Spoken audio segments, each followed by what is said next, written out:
O Senhor esteja convosco. Ele está no meio de nós. Proclamação do Evangelho de Jesus Cristo segundo Marcos. Glória a vós, Senhor.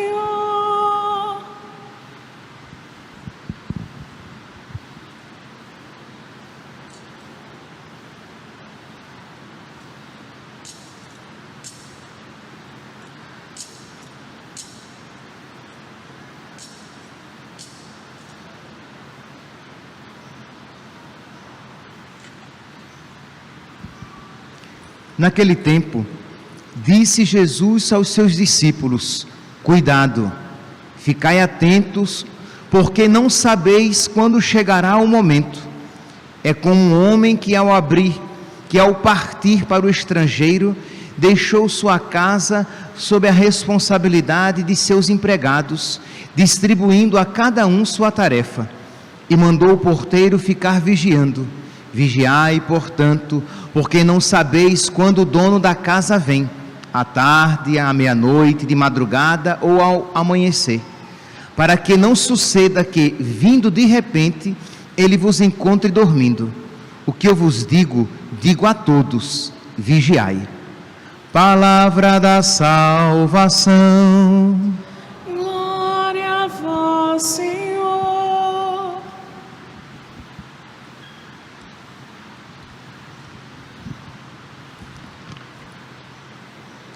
Caríssimos irmãos e irmãs, com esta celebração, nós damos início ao santo tempo do Advento, tempo de preparação para o Natal, tempo de preparação para que nós acolhamos Jesus Cristo na nossa vida. Esse tempo de 4 semanas, já foi um tempo um pouco maior. Hoje, depois da reforma litúrgica, é um tempo de 4 semanas que ele se distingue até o dia 16. Para aqueles que fizerem a missa diária, eles vão perceber que os textos falam de uma preparação para a segunda vinda de Cristo. Até o dia 16 são textos escatológicos, que continuam nos preparando para a chegada do Senhor, que vem num dia em que a gente não sabe, numa hora em que a gente não espera. A partir do dia 16, aí a tônica se torna diferente. É uma preparação para a vinda de Cristo no Natal. Pois bem, mas é interessante quando nós colocamos essas duas vindas de Cristo, que nós tenhamos em mente uma outra realidade, que é aquela realidade diária e cotidiana da vinda de Cristo à nossa alma. São Bernardo, abade de Claraval, de um mosteiro em Claraval, ele falava dessas 3 vindas de nosso Senhor. A primeira vinda, a vinda humilde, na carne, deitado numa manjedoura, como nós contemplamos no presépio. A terceira vinda, a vinda gloriosa sobre as nuvens, quando ele vai julgar a todos, implantando o juízo final, realizando o juízo final. Só que a primeira, a terceira, a segunda vinda, esta vinda aqui na nossa vida diária, cotidiana, em que o Senhor vai visitando as nossas almas, o Senhor que nos visita no pobre e no necessitado, como nós ouvimos no Evangelho do domingo passado. Eu tive fome e me deste de comer, eu tive sede e me deste de beber, eu estava nu e me vestiste, eu estava preso e doente e foste me visitar. Mas o Senhor também que nos visita por meio dos sacramentos que nós recebemos. Todas as vezes que nós recebemos um sacramento de um modo especial, refiro-me aqui à Eucaristia, é Jesus que entra na nossa alma. Mas também, por exemplo, na confissão, quando nós nos confessamos, Jesus nos visita perdoando-nos e libertando-nos dos nossos pecados. Em todo sacramento nós experimentamos uma visita de nosso Senhor, mas também o Senhor nos visita quando ouvimos a sua palavra.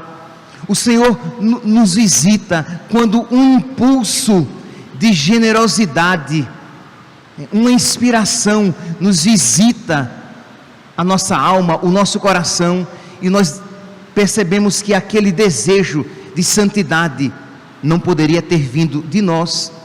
O Senhor nos visita quando nos pesa a consciência e percebemos que fizemos algo que desagradou a Deus. Isto é, há várias visitas de Deus na nossa vida. Pois bem, tendo então em mente este pano de fundo, vamos lançar o nosso olhar sobre a liturgia que a igreja reserva para nós no dia de hoje. A primeira leitura, retirada do livro do profeta Isaías. Já falei algumas vezes o quanto este livro, a leitura deste livro é adequada, enquanto esta leitura é adequada durante o tempo do Advento. Quem puder, quem nunca leu o livro do profeta Isaías do início ao fim, seria uma das boas práticas do Advento, você lê o livro do profeta Isaías. Pois bem, aqui no livro do profeta Isaías, o profeta, ele faz uma súplica a Deus: se rompesses o céu e descesses. Esta promessa, esta súplica do profeta foi realizada em Jesus Cristo.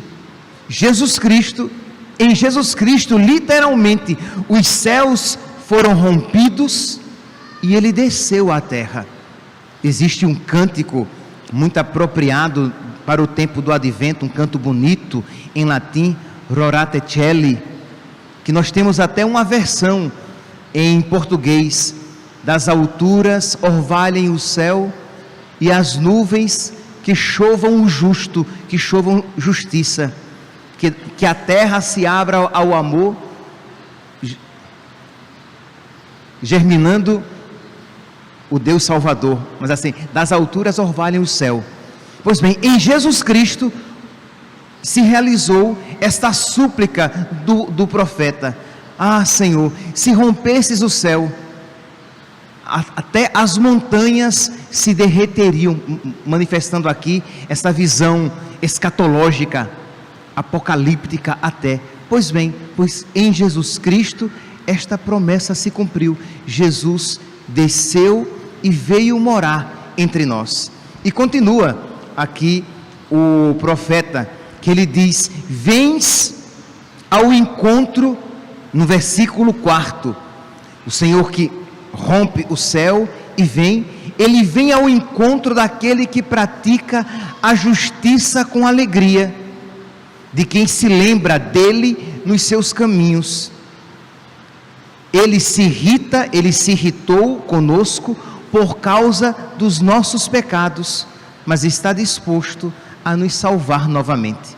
Então, um dos critérios para que nós nos encontremos com nosso Senhor é que nós pratiquemos a justiça com alegria.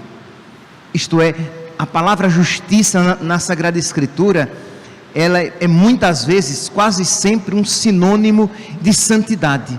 Então para que nós possamos experimentar, para que nós possamos nos encontrar com Cristo, que rompeu os céus e desceu, e que nós podemos com Ele nos encontrar na nossa vida aqui na terra, nós precisamos praticar a justiça com alegria.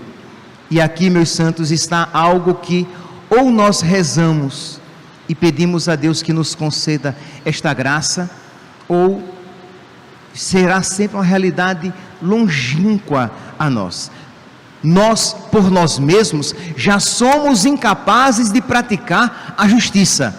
Isto é, por nós mesmos, até as coisas boas, somente praticá-las, já seria impossível a nós. E praticá-las com alegria, praticá-las com amor, mais ainda. isto é, mais ainda necessitamos da graça de Deus. Então, neste tempo do advento, nós querendo encontrar o Senhor, querendo ter esse encontro com o Senhor, nós somos chamados então a pedir a Deus, uma das súplicas, que Ele nos ajude a fazer o bem, a praticar a justiça, a viver a santidade com alegria. Isto é, fazer as coisas, fazer o bem de uma maneira correta, fazer bem as coisas boas que praticamos, porque muitos cristãos, graças a Deus, fazem coisas boas, vivem os mandamentos de Deus, mas ainda, infelizmente, muitos cristãos não vivem os mandamentos de Deus com alegria. Então nós precisamos pedir a Deus que Ele nos conceda essa graça. Senhor, eu quero viver a Tua vontade, eu quero praticar a justiça com alegria. Eu quero, Senhor, desejar fazer a Tua vontade com todo o meu coração. E você diz: Padre, mas é difícil. Se já é difícil fazer a vontade de Deus, imagine fazer a vontade de Deus com toda a alegria, sabendo que às vezes a vontade de Deus, ela é dolorosa, ela é custosa. Mas, meus santos, recordemo-nos, não nos esqueçamos, Deus pode modificar os nossos corações. É uma realidade que às vezes nós repetimos como se fosse assim uma frase feita, mas não refletimos sobre isso. Isto é, Deus pode mudar os nossos corações e consequentemente Ele pode mudar os nossos gostos, de modo que nós nos alegremos até mesmo com a cruz, de modo que nós nos alegremos até mesmo com as realidades dolorosas. Por quê? Porque esta é a vontade de Deus, porque isto agrada a Deus. Santo Agostinho, já falei aqui tantas vezes e repito, ele diz: quem ama a Deus, quem ama não sofre, porque se sofre, ele ama até o próprio sofrimento. Isto é, Deus pode mudar os nossos corações de tal maneira que os nossos corações se tornem semelhantes ao coração do seu Filho. Ora, se nós não cremos nisso, como é que iremos suplicar?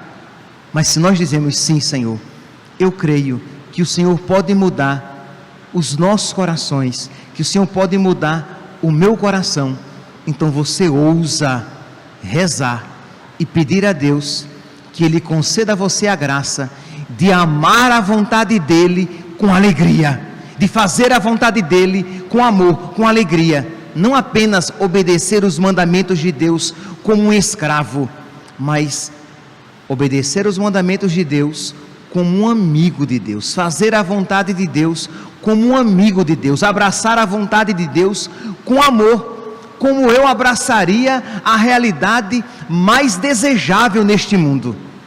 Apenas um exemplo, pobre, mas que talvez clareie a sua compreensão.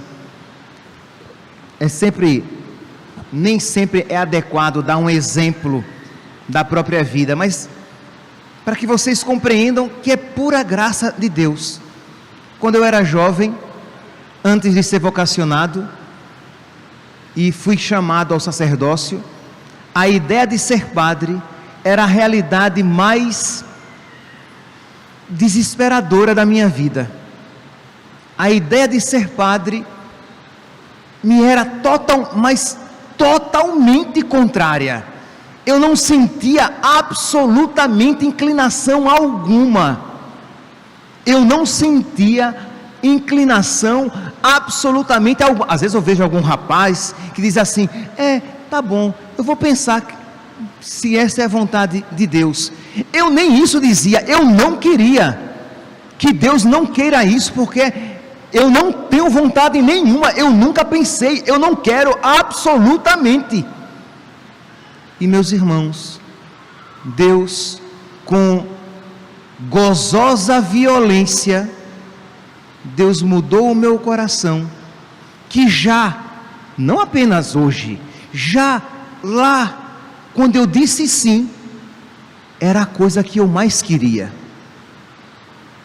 Entende?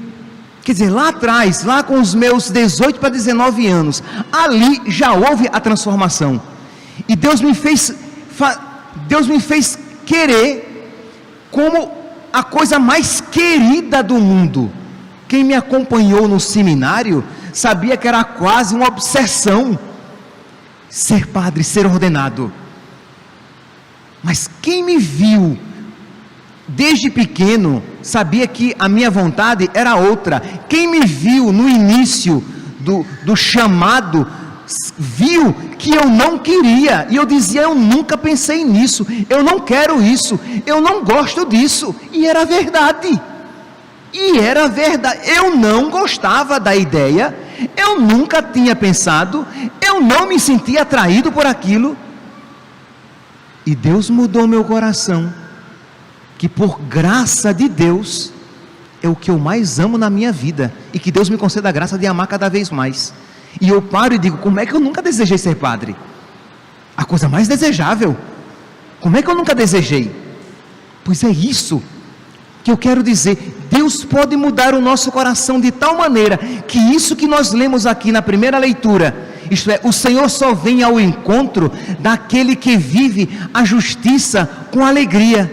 E você vai e diz: então, Senhor, eu preciso viver a santidade com alegria. Eu ainda não vivo, Senhor, mas eu creio que o Senhor pode mudar o meu coração.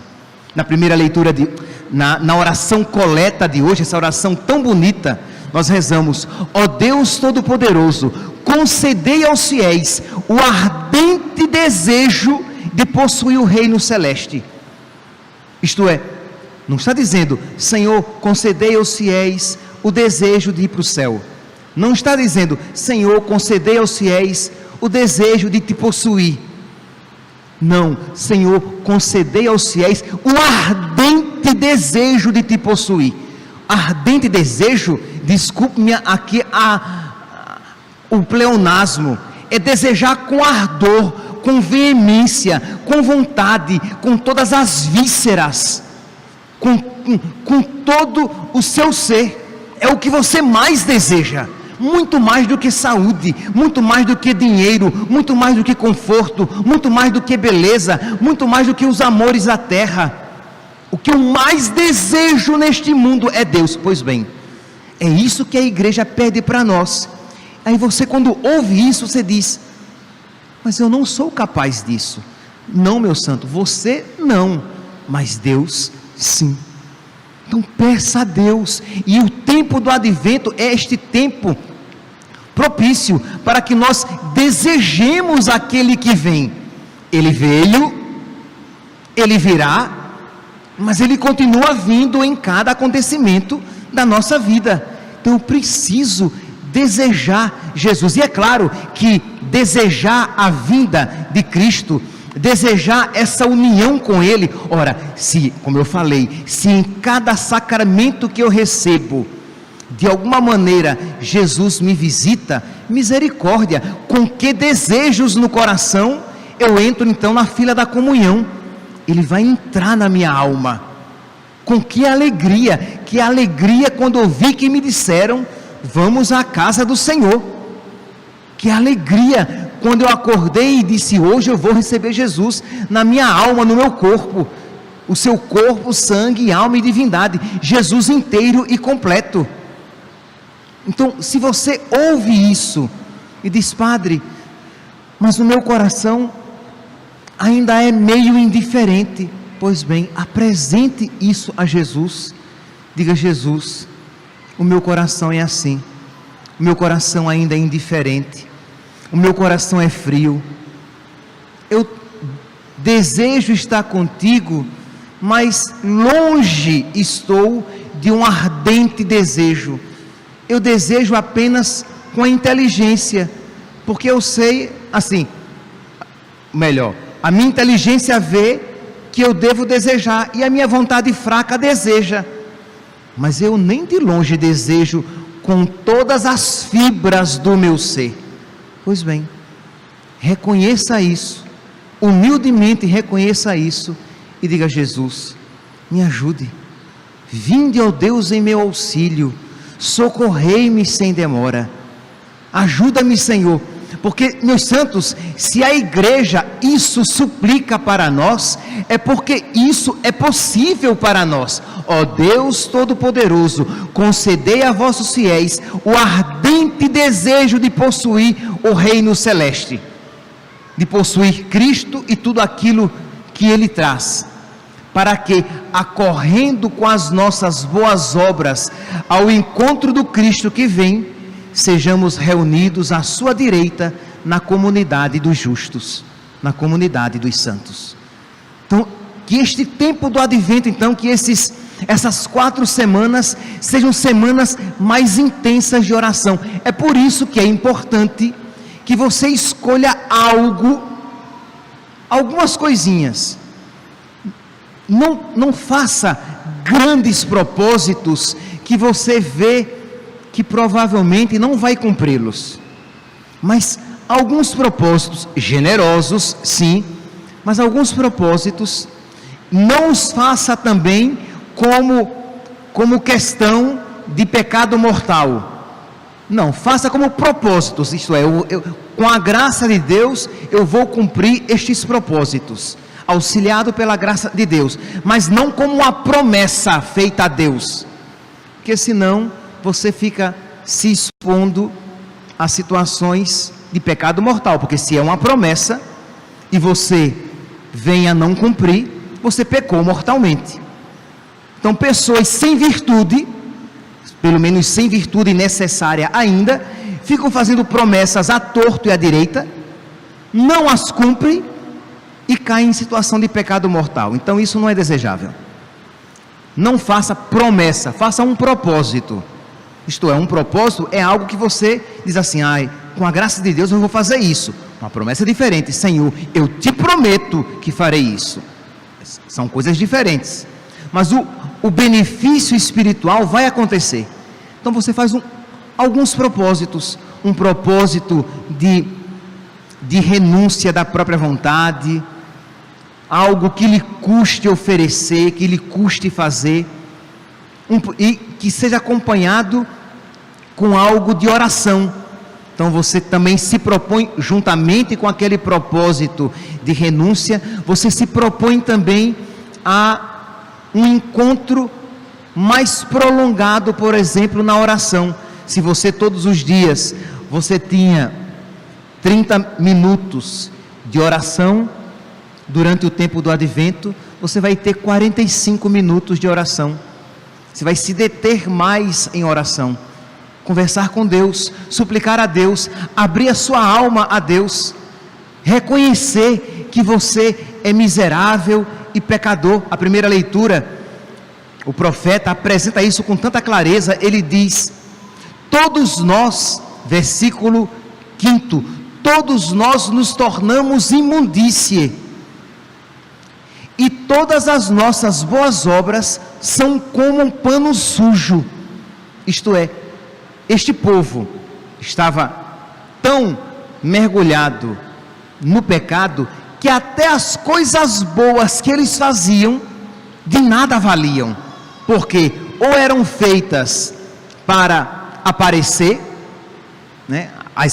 Nosso Senhor fala no Evangelho daqueles que dão esmola e que tocam trombeta, ou faziam as coisas para aparecer, ou faziam as coisas para barganhar com Deus. Isto é, quantas vezes fazemos coisas querendo uma barganha com Deus. Olha, Senhor, eu estou fazendo isso, então o Senhor cuide de me dar aquilo. Acabou o mérito dessa obra que é boa, mas que você não tem mérito nenhum, porque você faz para aparecer, você faz para barganhar, você faz de má vontade. Também uma outra atitude espiritual que faz com que você perca o mérito daquela boa obra. Você faz com má vontade e não com alegria, ou você faz achando que está fazendo uma grande coisa para Deus. Você faz orgulhosamente, você acha que está fazendo uma grande coisa, quando o que nosso Senhor nos ensina é: depois que você fizer tudo o que deve ser feito, diga: sou um servo inútil, não fiz nada do que a minha obrigação. Então diz aqui o profeta Isaías: e todas as vossas boas obras são como um pano sujo, murcham como folhas, e nossas maldades empurram-nos como o vento. Então você, diante de Deus, aqui repito, você pode rezar o texto, você pode e deve. Você pode ler a Bíblia, somente ler, você pode e deve. Mas seja acompanhando o texto, ou seja acompanhando a leitura da Bíblia, ou a leitura de um livro espiritual, você precisa conversar com Deus. Então, quando chega no terceiro mistério do terço, você para um pouco e conversa com Nossa Senhora, e conversa com Deus. Você, no meio daquela leitura, um versículo que tocou o seu coração, ou um trecho daquele livro de espiritualidade que lhe tocou o coração, você vai e começa a conversar com Deus e dizer: meu Deus, meu coração é tão velho, isto é tão apegado às coisas velhas, eu tenho tanta resistência de fazer a tua vontade, até as coisas boas, Senhor, eu as faço imperfeitamente, eu não consigo, Senhor, eu desejo, Senhor, tantas coisas com ardor, mas eu não desejo, Senhor, com ardor as coisas do céu, as coisas do alto. Eu posso desejar tanto um casamento, eu posso desejar tanto aquela moça para namorar, aquele rapaz para namorar, eu posso desejar tanto o emprego, mas eu não desejo, Senhor, desta mesma maneira a minha amizade contigo, ser amigo de ti. Eu não desejo, Senhor. Que misericórdia, que coração ingrato e sem sabedoria, Senhor. Me ajuda, Senhor, transforma este meu coração. Então você vai fazendo a sua oração e você vai vendo que de visita em visita, visita de Deus. Lembra que eu falei que Jesus visita a gente quando a gente recebe o sacramento? Jesus visita a gente quando ouvimos a palavra ou na pregação da palavra. Jesus está visitando aqui aos corações. Jesus visita a gente na oração. Então, em cada visita, cada encontro vai se tornando mais profundo, mais íntimo, mais transformante. Claro que no início vai ser mais cansativo. Você vai ter que lutar contra o seu homem velho, a sua mulher velha, que não quer rezar, que quer só as coisinhas fáceis, só os sentimentos e arrepios. E eu não estou falando de sentimentos e arrepios, estou falando de oração. Mas você vai vendo que com o passar dos anos, não é dos dias, com o passar dos anos, os seus encontros vão se tornando mais profundos, mais íntimos e mais transformantes. Você vai sendo transformado e o Senhor mesmo vai guiando a sua oração. E você que no início, com verdade, começou a rezar, dizendo: Senhor, eu não sei rezar, me ajuda a rezar. Você pouco a pouco começa a perceber que o Espírito começou a conduzir você em oração. E você começou a aprender a rezar, sem que ninguém de fora lhe dissesse: é assim, é assado. Apenas alguém lhe deu alguma dica, como o padre aqui está fazendo. Isto é, reserve um tempo, reserve um espaço e abra o seu coração diante de Deus. Vá acompanhado, pode ser pelo texto, por um livro espiritual, pela Sagrada Escritura, mas não se detenha este tempo todo apenas rezando o texto, que é bom, é ótimo, é excelente. Não se detenha todo este tempo lendo apenas a Sagrada Escritura, que a leitura é ótima, é excelente, mas reserve um tempo no meio do seu texto, no meio da leitura da Bíblia ou do livro espiritual, para conversar com Deus, abrir o seu coração e derramar sua miséria diante dele, pedindo que ele transforme a sua vida. Meu santinho, minha santinha, se você se dispuser a essas 4 semanas assim agir, eu tenho certeza que você vai viver bem o tempo do advento e estará preparado para o Natal. E quando o Senhor visitar você, você estará acordado, você estará acordada, porque aquele que reza, vigia. De modo que, aqui leio e termino, aplico e termino com o evangelho de hoje. Cuidado, ficai atentos, porque não sabeis quando chegará o momento da vinda do Senhor.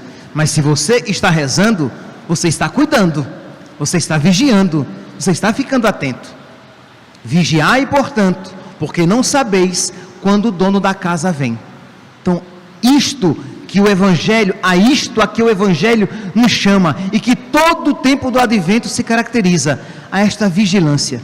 Faça esse propósito, de verdade, além da sua preguiça e do cansaço. O que é que o impede de fazer isso? Imagine, a preguiça é pecado capital. O cansaço é próprio do ser humano, isto é, sempre teremos cansaço. Então, além da preguiça e do cansaço, nada o impede de você dizer: eu vou de verdade viver bem o meu advento, eu vou me unir a Cristo cansado, mas nunca preguiçoso.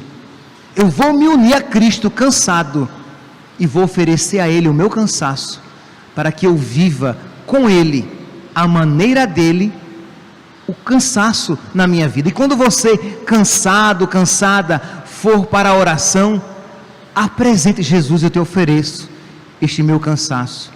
O meu corpo, Senhor, gostaria de dormir. O meu corpo, Senhor, gostaria de descansar, mas eu te ofereço o sacrifício da minha vontade. Eu vou rezar, Jesus. Isso já será uma oração, pequenininha, mas já será uma oração. Ora, e se você pode, eu sempre digo, quem pode fazer, se você já faz, escolha outros propósitos, mas se você ainda não faz, e pode fazer como propósito de advento, a missa diária, é o melhor propósito que tem, porque você vai ouvir diariamente a palavra de Deus, você terá a oportunidade de todos os dias receber o corpo, sangue, alma e divindade de nosso Senhor. Você estará todos os dias na presença do santo sacrifício, e você poderá, sempre que necessário, se confessar. Aqui na nossa matriz, nós temos todos os dias, às 6 horas da manhã, a missa.